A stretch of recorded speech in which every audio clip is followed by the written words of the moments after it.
গঙ্গায় ভাসমান অবস্থায় এক অজ্ঞাত পরিচয় ব্যক্তির মৃতদেহ উদ্ধার। ঘটনাকে ঘিরে জোর চাঞ্চল্য মালদার মানিকচকের ধরমপুর এলাকায়। জানা গেছে, শুক্রবার সকালের দিকে ধরমপুরের রুস্তমপুর গঙ্গাঘাটে এক ব্যক্তির মৃতদেহ ভাসতে দেখেন স্থানীয়রা। এই খবর জানাজানি হতেই বহু মানুষ নদীঘাটে ভিড় জমান। এলাকায় জোর চাঞ্চল্য তৈরি হয়। স্থানীয়রা জানান, মৃত ব্যক্তি তাদের এলাকার বাসিন্দা নন, ফলে তার নাম পরিচয় কিছুই জানা যায়নি। তবে দেখে মনে হচ্ছে মৃত ব্যক্তির বয়স 40 থেকে 45 বছরের মধ্যে। তবে তার মৃত্যু কিভাবে হয়েছে সেই বিষয়ে স্থানীয়রা কিছুই জানাতে পারেননি। এদিকে এই ঘটনার খবর পেয়ে মানিকচক থানার পুলিশ ধরমপুরের রুস্তমপুর গঙ্গাঘাটে পৌঁছায় এবং মৃতদেহটি উদ্ধার করে ময়না তদন্তে পাঠিয়ে ঘটনার তদন্ত শুরু করে বলে জানা গেছে। একটা লাশ ভেসে এসছে, এটা ধরমপুর অঞ্চল হলো নদীর মধ্যে। এটা হলো সোনাদ্রির ঘাট, রুস্তমপুর।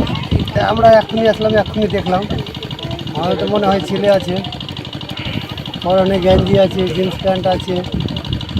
সেটা আমরা তো বলতে পারছি না এখন কোথা থেকে আসলো না আসলো। আমরা কেবল এক্ষুনি আসলাম, খবর পেয়ে দেখতে পাচ্ছি একটা লাশ পড়ে আছে। এনডিআরএফ 2nd ব্যাটালিয়ন কলকাতার উদ্যোগে স্কুল সেফটি প্রোগ্রাম হয়ে গেল মালদায়। শুক্রবার স্কুল সেফটি প্রোগ্রামের ছবি নজরে এলো মালদার ভালুকা রায়মোহন মোহিনীমোহন হাই স্কুলে। উপস্থিত ছিলেন এনডিআরএফ 2nd ব্যাটালিয়ন কলকাতার সাব ইন্সপেক্টর অভিমন্যু সিং সহ অন্যান্যরা। এদিন এনডিআরএফের পক্ষ থেকে স্কুলের ছাত্রছাত্রীদের বিভিন্ন আপৎকালীন পরিস্থিতি ও বিপর্যয় মোকাবিলা সংক্রান্ত নানান বিষয়ে হাতে কলমে প্রশিক্ষণ প্রদান করা হয়, যাতে স্কুলে কোনো আকস্মিক দুর্ঘটনা বা বিপর্যয় ঘটলে কিভাবে সেই পরিস্থিতি মোকাবিলা করা যায় সেই ব্যাপারে ছাত্রছাত্রী ও শিক্ষক শিক্ষিকাদের প্রশিক্ষণ প্রদান করা হয় বলে জানা গেছে। यहाँ पर क्या होगा कि आप लोग को धड़कन का फीलिंग होगा। उसके बाद पल्स जब एब्सेंट देखा कि पल्स भी नहीं मिला और श्वास भी नहीं ले रहा है, तो नीचे वाले कि जो आपका चेस्ट का जो बोन है 1.5 इंच, कम से कम 1.5 इंच प्रेस होना चाहिए नीचे की तरफ। उसके बाद क्या किया कि 2 रेस्क्यू ब्रीथ दिया।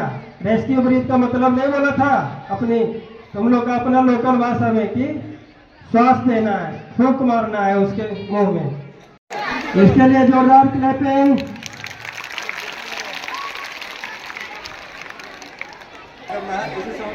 यहाँ पर अभी तक बताया गया, अगर सिर फूट गया तो क्या करना है और हाथ टूट गया तो क्या करना है।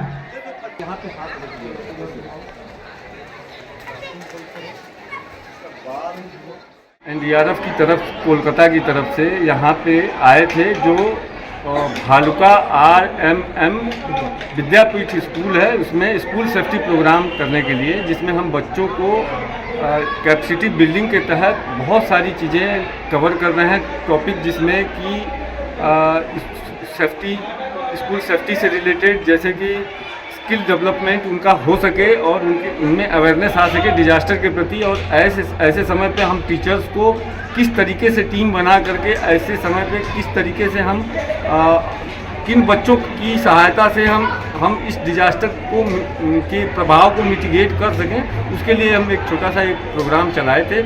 इसीलिए हम आज प्रिंसिपल सर के सहयोग से इस स्कूल में आकर के स्कूल सेफ्टी प्रोग्राम किए हैं।